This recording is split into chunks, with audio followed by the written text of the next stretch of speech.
दोस्तों ये कहानी तीन ऐसे ठरकी दोस्तों की है जिन्होंने बचपन से आज तक मुट्ठ नहीं मारी है और ये तीनों भटाभट करने के लिए लोंडियों को ढूंढ रहे थे। तभी ये तीनों एक फौजी की लुगाई को देखते हैं जिसे देखते ही वो उसके दीवाने हो जाते हैं और उसे पटाने में जी जान लगा देते हैं और आखिर में ये तीनों अपने काम को अंजाम दे देते हैं। तो चलिए देखते हैं इन तीनों के बावले कांड को। कहानी की शुरुआत में हम इन्हीं तीन दोस्तों को देखते हैं, हरमन, पप्पू, जप्पू, जो कि एक बीच के पास खेल रहे होते हैं। तभी उनकी नजर एक कपल पर जाती है जिसके लुगाई इतनी सैंटी होती है कि क्या बताऊं। उसे देखते ही हरमन उसका दीवाना हो जाता है और उससे भटाभट करने के सपने देखने लगता है। वहीं पर वो फौजी अपनी लुगाई को उठा के भीतर ले जाता है तो जप्पू कहता है, पप्पू ये तो भोसड़ी का भटाभट करेगा। पप्पू कहता है, साले जप्पू हरामी हो रहा है, और वो उसे मारने के लिए उसके पीछे चला जाता है। और यहाँ से ये तीनों बस लाना के बारे में ही बात करते रहते हैं। हरमन को लड़कियों का कोई नशा नहीं था, उसे तो बस भाभीियों का नशा था और हमेशा से ही वो भाभीियों से भटाभट करना चाहता था। एक दिन हरमन लाना को देखता है जो कि अपने पति को गुड बाय बोलने आई थी क्योंकि उसका पति वर्ल्ड वॉर 2 में लड़ने जा रहा था। ये देखकर हरमन की ठरक और बढ़ जाती है क्योंकि लाना अब अकेली थी और उसके पास लाना से भटाभट करने का यही रास्ता था। अब हम हरमन, पप्पू, जप्पू को देखते हैं जिनकी तड़प बढ़ती जा रही थी। उन्हें अब किसी भी हालत में काली गुफाओं के दर्शन करने थे, लेकिन इन भोसड़ी वालों ने आज तक ढंग से मुट्ठ नहीं मारी थी तो ये तितली का चमगादड़ कैसे बनाते।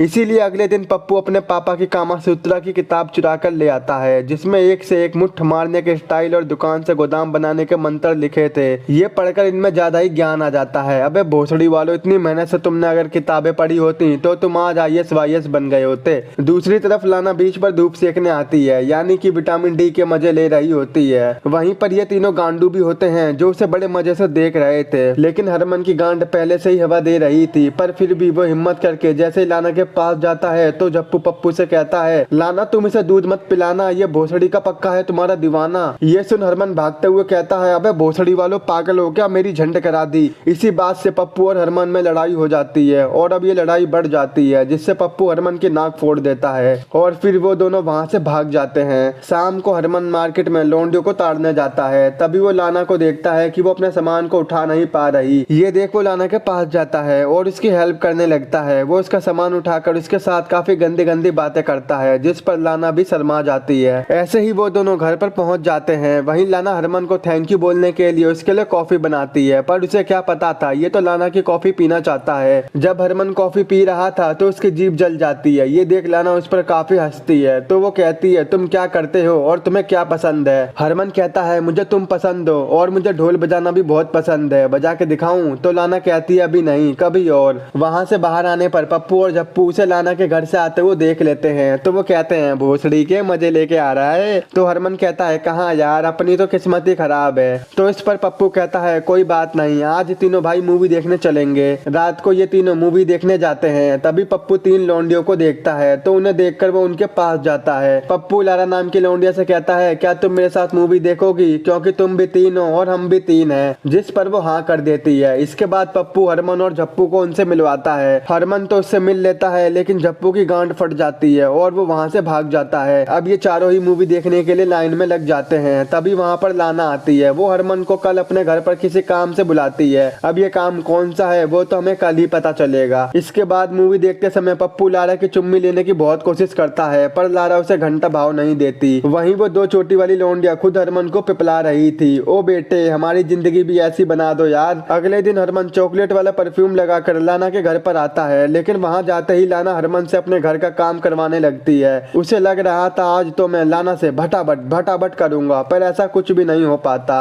अब हरमन से रहा नहीं जाता तो वो लाना से बोल देता है कि मैं तुमसे बहुत प्यार करने लगा हूँ और मैं तुमसे भटाभट करना चाहता हूँ। ये सुनकर लाना मुस्कुरा जाती है। वो अब समझ जाती है कि हरमन क्या चाहता है। जब पप्पू हरमन के फोरहेड पर किस का निशान देखता है तो वो कहता है, बेटे चुम्मा चाटी करके आ रहा है। तो इस पर हरमन कहता है, बस माथे पर तो मिली है, भोसड़ी के होठों पर मिलती तो मजा ही आ जाता। शाम को पप्पू हरमन को बताता है कि हम दोनों उन दोनों लौंडियों को रात में जंगल में बात करने के बहाने ले जाएंगे और फिर हम मजे लेंगे। तो तू जाकर टोपी ले आ, जो समझ गया वो लीगेंड है। अब इसके बाद हरमन अपनी लाइफ में पहली बार टोपी लेने जाता है। हरमन दुकानदार से कहता है, अंकल वो दे दो MF। अबे भोसड़ी के क्या बोल रहा है। हरमन कहता है, अंकल टोपी।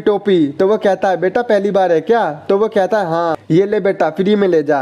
अंकल चॉकलेट वाला है ना। ना? नहीं बेटा, स्ट्रॉबेरी वाला है। अरे कोई नहीं अंकल, सब चलेगा। फिर उसी रात पप्पू हरमन से टोपी लेकर लारा से जंगल में भटाभट करने चला जाता है और वहीं हरमन उसके फ्रेंड के साथ बैठकर उससे बातें कर रहा होता है। तभी पप्पू फिर से हरमन के पास आता है। वो कहता है, भोसड़ी के कौन सी टोपी लाया था, ये तो फट गई, ला दूसरी दे। और वो फिर से जंगल में चला जाता है। इधर उस लड़की को कुछ भी नहीं पता होता कि उसकी फ्रेंड क्या कर रही है, तो इसीलिए वो हरमन से बोलती है, ये दोनों जंगल में जाकर कौन सा गेम खेल रहे हैं, मैं भी तो देखूं। जब वो उन दोनों को देखती है तो वो घबराकर वहां से भाग जाती है। अगली सुबह हरमन फिर से लाना के घर जाता है, जहाँ पर वो अपने पति को लेटर लिख रही थी। वहीं पर हरमन उससे पूछता है कि आज रात को मैं तुम्हारे घर आ जाऊं तो तुम्हें कोई दिक्कत? जिस पर लाना कहती है, नहीं, बल्कि मुझे तो खुशी होगी, तुम मेरे घर आओगे। फिर शाम को हरमन सेंटी से बनकर लाना के घर जा ही रहा होता है, तभी उसे पप्पू मिलता है। वो हरमन को बताता है, यार मेरा ब्रेकअप हो गया है और वो मुझे छोड़कर शहर चली गई है। लेकिन हरमन उसे घंटा भाव नहीं देता, क्योंकि आज वो बहुत ही बड़ा काम करने जा रहा था। ये देखकर पप्पू उससे कहता है, भोसड़ी के ज्यादा हीरो मत बन। तो हरमन कहता है, निकल जा गांडू, तू ही गांड हिला के मेरे पास आ रहा है। थोड़ी देर बाद हरमन लाना के घर पहुंच जाता है तो वो देखता है कि घर के अंदर कोई भी नहीं है और लाइट भी ऑफ है। हरमन जब उसे ढूंढ रहा था तो उसे वहां पर पड़े हुए एक नोट से पता चलता है कि लाना का पति जंग में मारा गया।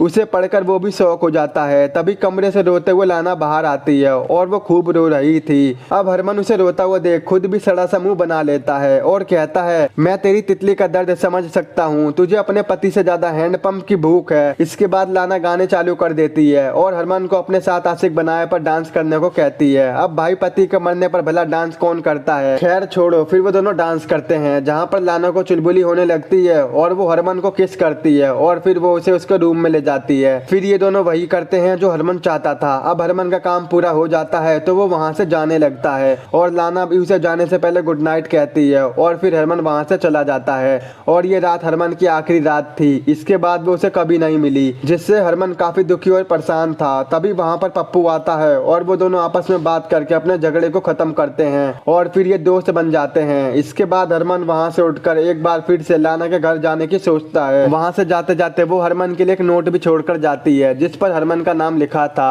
फिर हरमन उस नोट को लेकर नीचे बैठकर पढ़ने लगता है, जिस पर लिखा था, मुझे ये गाँव छोड़कर अपने घर जाना पड़ रहा है क्योंकि अब यहाँ मेरा कोई भी नहीं है। और वो ये भी लिखती है कि हमारे बीच जो कुछ भी हुआ था वो तुम गलत मत समझना, वो हम दोनों भावनाओं में बह गए थे और मैं हमेशा तुम्हें याद रखूंगी और तुम भी मुझे याद रखना। अब ये सब पढ़कर वो लाना को और भी ज्यादा मिस करने लगा था और यहाँ से वो एक सख्त लौंडा बन जाता है और यहीं पर इस मूवी का एंड हो जाता है। तो दोस्तों, कैसी लगी आपको ये मूवी, कमेंट करके जरूर बताना। अगर आपको ये मूवी देखनी है तो अभी हमारे टेलीग्राम के चैनल पर ज्वाइन हो जाओ, लिंक नीचे डिस्क्रिप्शन बॉक्स में मिल जाएगा। और हाँ, चैनल को सब्सक्राइब, वीडियो को लाइक और शेयर करना मत भूलना। तो मिलते हैं आपसे ऐसी नेक्स्ट वीडियो में।